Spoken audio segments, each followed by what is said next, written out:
The drone videos she showed on Lewis, I almost hit some of those potholes coming to work this morning. So glad they're getting fixed. That is good to see. Some great weather to be out there repairing those potholes, yes, though. That is for sure. What a day we had out there today. Temperatures were up in the 70s. Meteorologist Brandon Woolley is going to get a look at some of those numbers here for the month of February in just a second. Tomorrow, probably not as warm as what we had out there for today. But hey, when you're cooling down to 65 for the high, not bad at all. Tomorrow morning we'll start out in the 40s. We'll notice more clouds around tomorrow morning, and then we'll get a few breaks in those clouds as we go through midday, and then maybe a few more start to roll in as we go into the afternoon. And there is a slim chance we get a couple sprinkles out there, maybe a stray shower, but as far as anything really measurable or beneficial rainfall-wise, probably not going to see that. Wind will start out of the south early in the morning, and then we'll see that wind transition back out of the north behind a cold front that will sweep through tomorrow. And that's why we expect temperatures, at least in the afternoon hours, to be a little cooler tomorrow. But again, the morning hours tomorrow,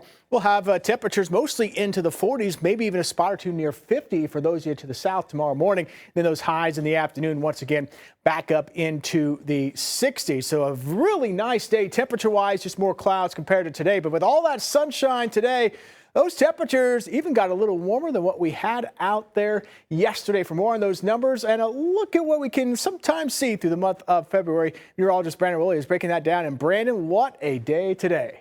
That's right, Michael. Today we tacked on just a few degrees across many locations in our viewing area, eastern Oklahoma and southeast Kansas. So today was easily into the upper 70s, the record high for the day. We actually had a question in our newsroom just a few days ago. What are the records for this time of year? Actually into the 80s, so 82 from 1917. And last year on this date, it was pretty similar, also into the upper 70s. Now, the top 3 February years, you can see that here as we roll it out. Number 1, the warmest, 1930. Number 2, 2017. And tying there for the 3rd place last year and also 1976. Michael?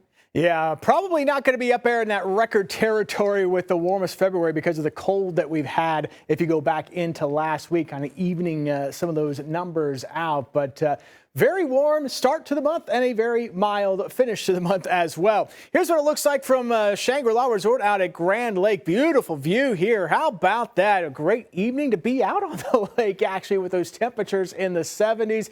And we did top out, as Brandon pointed out, at 78 this afternoon. We've got sunshine out there right now after starting out in the upper 30s. It's amazing how quick you can warm things up with some dry air in place. Here's a look at some of those clouds that are filtering through right now. Again, nothing that's going to produce any precipitation for us this evening. Front's going to be on the way as we head into tomorrow, and that front sweeps through, brings us a northerly wind behind it. And as mentioned, we might even get a couple of sprinkles out there tomorrow, but I'm not too worried about that at all. If you've got any plans, overall, you're going to be in good shape, but it will be a little cooler compared to what we've seen out there today. We'll keep sunshine in the forecast, though, for Thursday. That high pressure out here, out to our west, will keep us sunny. Really looking good for Thursday. As far as our next chance of measurable rain, that may come in on Sunday as another frontal system moves in. Might have a chance to even get a little thunder on Sunday. By the way, we're back up into the 70s for Friday. We do cool it down at least a little bit as we head into the weekend, but overall those temperatures stay mild into early next week. And we'll break down that 10-day forecast coming up at 6 o'clock.